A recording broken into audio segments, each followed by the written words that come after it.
Donc bonjour à tous, maintenant on va voir l'exercice 2, celui qui va nous aider à comprendre le test de Kolmogorov-Smirnov. Alors c'est aussi un test de normalité, mais qui est en général utilisé pour des grands effectifs. Là je vous ai mis un effectif de 30, et on va voir que même là en fait il est relativement efficace. Alors le principe est un peu toujours le même, mais on ne vous demande pas de savoir le test par cœur, mais par contre d'être capable de lire et de suivre le protocole.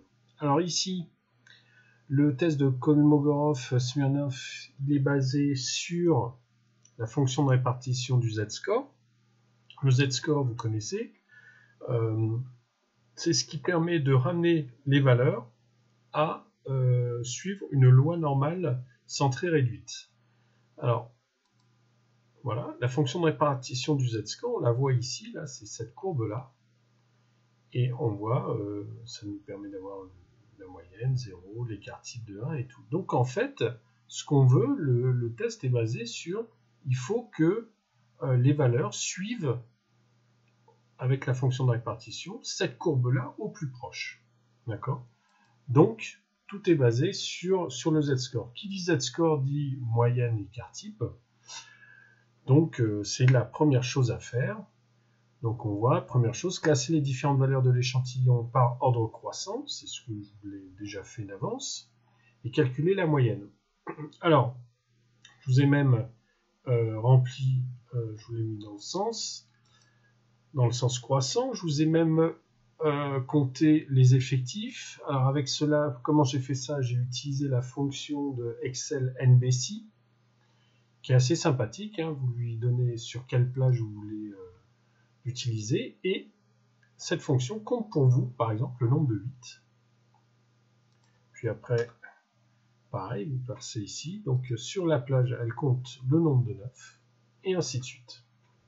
Après, évidemment, j'ai fait la somme, j'ai bien vérifié que j'ai bien toutes mes mesures, hein. Vous n'oubliez pas de faire ça, ça permet de vérifier quand même si vous avez mis toutes les mesures. Là, il y en a bien 30, donc tout va bien. Alors, la moyenne et l'écart type, je rappelle que le seul point faible d'Excel, c'est qu'il ne sait pas faire les moyennes pondérées. Donc, la moyenne, là, on va utiliser la formule qui nous donne, mais par contre, on va utiliser la plage des valeurs brutes. Voilà. Donc, sur A3J5, il nous donne cette valeur-là. On fait pareil avec l'écart type. L'écart type, attention, il y a toujours l'écart type de la population et l'écart type de l'échantillon. Donc on regarde, on revient sur le protocole et on voit qu'on a S égale racine carrée de 1 sur n-1. Donc c'est effectivement l'écart type de l'échantillon. Donc Excel vous donne les deux. Sur Excel, vous tapez écart type. Vous allez voir, il y en a pas mal. Et il faut prendre l'écart type standard. Alors, quand on hésite, on lit quand même, évalue l'écart type d'une population se basant sur un échantillon. Donc, on est bon. On fait ça. On lui donne la plage des nombres, toujours A3J5. Il calcule, et voilà. Alors, après, avoir dans un tableau des valeurs, comment dirais-je, avec une partie décimale de 12 chiffres, ça ne sert à rien. L'écart type, je vous rappelle que normalement, c'est 2 chiffres significatifs, donc c'est bien de les présenter comme ça. Donc on a un moyenne écart type, et ben on peut faire la quatrième étape qui est le z-score. Le z-score, ben, on va le calculer nous-mêmes. Donc égal, on ouvre une parenthèse, c'est la différence entre la valeur et la moyenne, voilà, divisé par l'écart type. Alors comme on va utiliser sur toute la colonne, on va figer la cellule B9 et la cellule B20.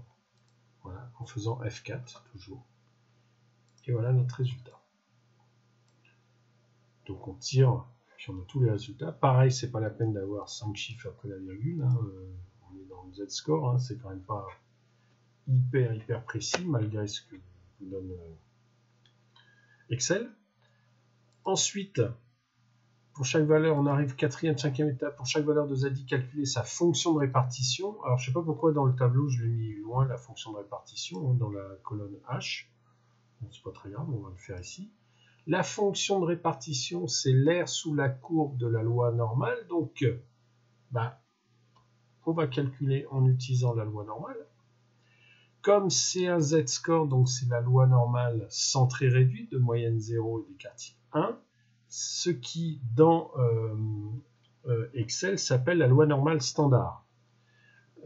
Parce que Excel est dérivé de... C'est les Américains qui l'ont fait. Normalement, eux, ils appellent ça de Standard Distribution Law. Et en fait, voilà, ils l'appellent comme ça. Mais nous, on appelle ça normale centrée réduite. Donc, comme c'est la fonction de répartition, alors c'est par rapport au z-score, donc on met par rapport à d10. Par contre, c'est la fonction de répartition, donc c'est cette valeur-là et tout ce qui est en dessous jusqu'à moins l'infini. Donc, c'est cumulé. Voilà. Donc, on met 1 ou vrai, comme vous voulez. On le fait pour 1. On n'a plus qu'à tirer et avoir toute la colonne. Pareil, c'est pas la peine d'avoir 50 000 chiffres en partie décimale. Et on a fait cette partie-là.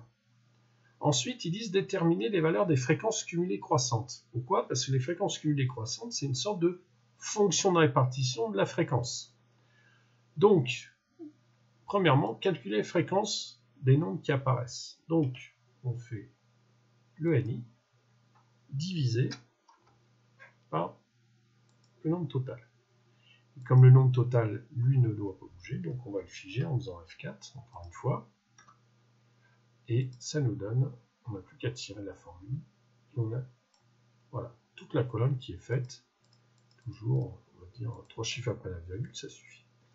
Alors après, il nous demande les FCC avec x strictement inférieur à x1 ou x inférieur ou égal à x1. Pourquoi? Parce qu'on a toujours le même problème avec les FCC, c'est si on commence à 0, on n'atteint pas 100, et si on commence pour atteindre 100, il faut commencer avec la première valeur de fréquence. Donc, là, comme il veut vérifier si les valeurs de l'XI suivent bien le z-score, et ben on fait les deux, on va comparer vis-à-vis des deux. C'est pour ça que la première est strictement inférieure à XI, donc la première fréquence vaut 0. La deuxième, c'est celle-là plus la nouvelle fréquence qui arrive. Donc voilà. Et on descend. Donc elle s'accumule, mais on n'arrive toujours pas. Par contre, la deuxième, comme on commence avec dès la première fréquence cumulée croissante, la deuxième, c'est celle qu'on a au-dessus, plus la nouvelle qui arrive. Donc voilà. Et là, quand on va tirer jusqu'au bout, comme par hasard, et ben oui, on a 1. Donc finalement, en faisant ces deux colonnes, on a à la fois 0 et à la fois 1. Donc on couvre toutes les valeurs possibles. Qu'est-ce qu'ils disent? Du coup, calculer DI pour un rang par la formule DI égale les traits verticaux, je vous rappelle, ça veut dire valeur absolue. Donc la différence, effectivement, voir si les fréquences cumulées croissantes sont différentes de la fonction de répartition du z-score. Je vous l'ai dit, il faut que ça s'approche le plus possible de cette courbe. Donc, plus les points vont être éloignés de cette courbe, moins ils suivront une loi normale. Plus ils sont proches, plus ils suivront une loi normale. Donc, effectivement, c'est tout simple, on fait la différence entre les deux. Encore une fois, Excel connaît la fonction valeur absolue, il suffit de taper ABS en haut, ou alors moi je l'ai déjà mise, donc ABS. Et en fait, vous faites, qu'est-ce qu'on a dit? La fonction de répartition du z-score moins la fréquence cumulée croissante en commençant à 0. Donc voilà. On tire tout le long, toute notre colonne. On essaye de, pareil, avoir quelque chose qui est visible. On fait la même chose avec DJ, donc ABS. Cette fois-ci, c'est la fonction de répartition du z-score moins la fréquence cumulée croissante supérieure, dirons-nous. Et on tire. Et voilà. Pareil, 3 chiffres après la virgule, ça suffit amplement. Donc on a différence de valeurs. On voit qu'elles sont faibles ou quelquefois un peu plus fortes. Et ce qui va nous dire si la fréquence, si cette distribution est normale ou non, ça va être en fait la valeur maximale de cette différence. Alors dans le protocole, ils disent faites la valeur maximale des D1, faites la valeur maximale des DJ, et après vous prenez la maximale des D2. Bon, nous, on va faire directement la valeur maximale de toutes les valeurs. Et sur Excel, encore une fois, vous tapez max, il vous le fait pour vous. Et cette fois-ci, on va prendre la plage entière, les deux colonnes entières. Et il va nous donner, voilà, une valeur maximale. Bon, du coup, on va la remettre puisque c'est la fameuse D, hein, c'est pas DI max et DI. Oula. Là-dessus. On a la fameuse variable D. Donc ça, c'est la D calculée. Encore une fois, qu'est-ce qu'on fait? On cherche la table de Kolmogorov-Smirnov et on la compare avec le D, la variable D de la table. Et cette fois-ci, si celle observée est plus petite, on dit que D de la table, ben, la distribution est normale. Si elle est plus grande, elle ne suit pas une loi normale.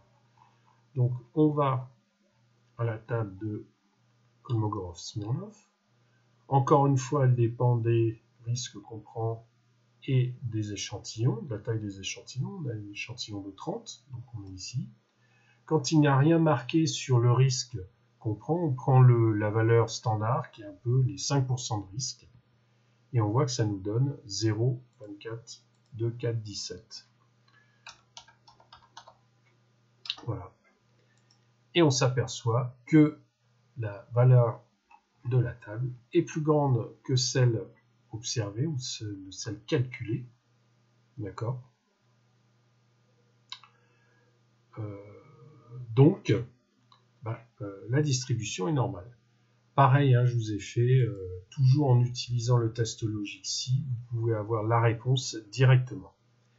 Et voilà, on a fait les deux exercices, les deux exemples. Maintenant, c'est à vous de réaliser votre sujet.